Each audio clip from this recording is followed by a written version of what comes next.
Ce matin, chez KTM, la question a changé de nature. L'Espagnol jure qu'il ira au bout de la saison. Chez KTM, on se demande déjà combien ça va coûter de le faire partir. L'info est tombée aujourd'hui même, le 11 ad pile entre son forfait de Silverstone et son retour espéré à Aragon, et elle fait glisser tout le dossier du terrain sportif vers le terrain comptable. Parce que payer un pilote pour qu'il s'en aille, c'est pas une décision de performance, ça. C'est une facture. Et une facture, on la signe pas quand on estime avoir tenu parole. Alors qu'est-ce que le constructeur autrichien est vraiment en train d'acheter là ? Et surtout, pourquoi c'est lui qui règle l'addition et pas le Team Tech 3 ? Et attention, parce qu'on parle pas d'un pilote qui change juste de couleur pendant l'hiver. Maverick Viñales, il a 31 ans, il est toujours sous contrat avec le constructeur autrichien et surtout, il avait une promesse pour 2022-7. Un rachat de contrat en pleine saison, ça se fait jamais pour des raisons sportives. Jamais.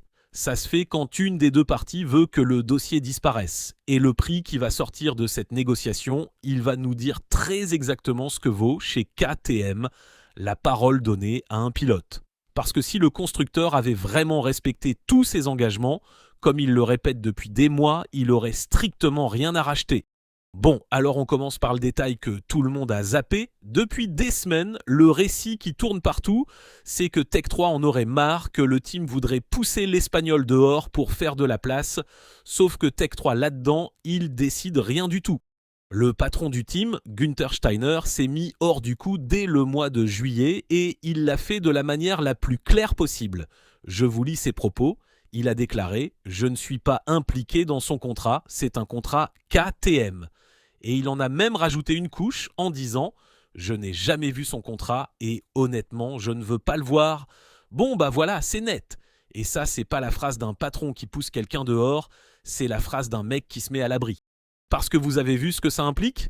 Maverick Viñales, il a jamais été recruté par Tech 3.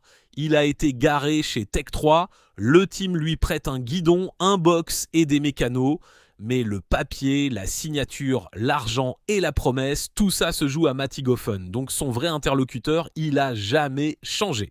Alors d'où elle sort cette facture ?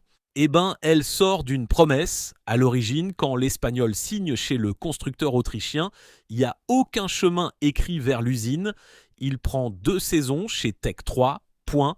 La promotion en 2027, elle arrive plus tard, après son gros début de saison 2025. C'est ça qui l'a fait rester, c'est pas la couleur du carénage. Et sa version à lui, il l'a répété publiquement. Il avait bien un document, il l'avait signé et ce document a été invalidé après coup. La version de Pete Beirer, elle, est très très différente. Selon le patron sportif de KTM, cette promotion a jamais été acquise. Elle dépendait de l'état du pilote et notamment de sa convalescence après sa grosse chute du Grand Prix d'Allemagne 2025. 2 récits et même pas le même papier. Lui parle du contrat reçu à Mugello, KTM d'une promotion jamais actée. Et c'est exactement là que le dossier bascule du sportif au comptable.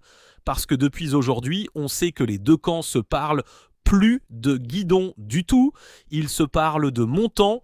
Le journaliste Diego Lacave, qui suit ce dossier de très près en Espagne, résume l'ambiance comme ça. Il a déclaré « Au fond, c'est une histoire d'argent, tout un cirque pour trouver le prix de son non-retour.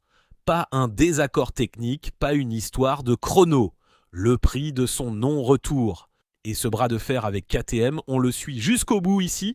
Donc abonnez-vous pour pas rater la fin. Ah, et au passage, il y a encore un truc dans cette histoire et c'est peut-être le plus dur de tous. Maverick Viñales, il a déjà écarté le World Superbike. Il l'a dit lui-même, c'est pas une porte de sortie pour lui. Donc si le constructeur autrichien sort le chéquier et referme ce contrat, l'Espagnol se retrouve à 31 ans sans guidon en catégorie reine, sans plan B assumé, dans un mercato où les places intéressantes sont déjà bouclées. Là, on rachète pas juste un contrat, on rachète peut-être une fin de carrière.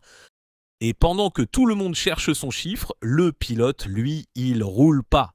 L'épaule le lâche encore, il a déclaré forfait pour Silverstone et c'est Pol Espargaro, le pilote d'essai maison qui est monté sur la KTM à sa place. Alors vous imaginez le tableau. Le mec dont on discute le prix de départ est absent, remplacé par un autre, pendant que sa direction explique tranquillement que sa promotion dépendait justement de sa condition physique. Et si je ne me trompe pas, c'est bien la même épaule, celle qui a lâché en Allemagne l'an dernier, celle-là même que KTM met en avant pour dire que la montée en usine était pas garantie. Moi, j'ai envie de vous dire que chaque week-end qu'il manque, ça renforce mécaniquement l'argumentaire du constructeur et que plus le corps du pilote lâche, moins la note finale sera lourde. Et vous trouvez ça normal ? Dites-le moi en commentaire parce que là, il va falloir choisir un camp. Bon, alors on prend un peu de hauteur parce que le vrai sujet, il n'est pas là où on nous l'a raconté. On a passé l'été à expliquer que Tech 3 voulait virer l'Espagnol, que le team en avait assez, que Steiner faisait le ménage. En vrai, le contrat, ça a jamais été une histoire d'équipe satellite. Maverick Viñals a jamais été recruté par Tech 3, c'est un pilote KTM avec un contrat KTM, une promesse KTM et donc un problème KTM. Tech 3 a juste choisi ses pilotes ailleurs. Tech 3, c'est juste le garage où on l'a garé en attendant la promotion qui devait arriver. Et ce qui se passe aujourd'hui, du coup, c'est pas un divorce sportif, c'est un constructeur qui essaie de racheter sa propre parole. Parce que réfléchissez 2 secondes avec moi, si la promotion en 2027 a jamais existé, si c'était juste une option conditionnée à la forme physique comme le dit Pete Beirer, alors il n'y a strictement rien à négocier. Le contrat va au bout, il se termine, chacun repart de son côté.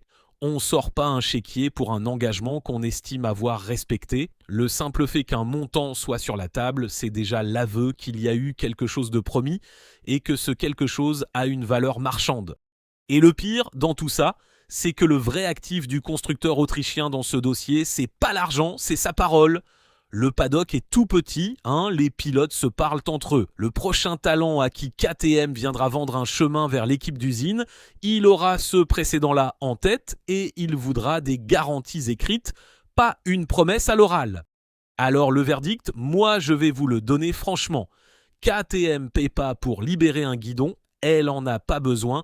Elle a Paul Espargaro sous la main et un mercato qui la presse pas. Non, KTM paie pour fermer un dossier, pour que la version de l'Espagnol, avec son document signé puis invalidé, arrête d'exister publiquement. Et c'est ça qui est terrible dans cette affaire.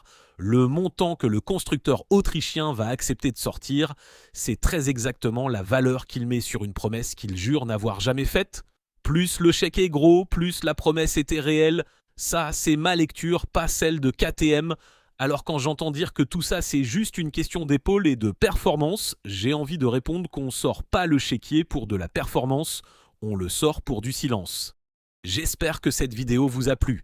Et si elle vous a plu, n'hésitez pas à la liker, la partager et lâcher votre avis en commentaire. Vous êtes plutôt Team Viñals qui dit avoir signé un papier qu'on lui a repris ou plutôt Team KTM qui dit avoir juste posé une condition médicale. On se donne donc rendez-vous très vite pour la suite.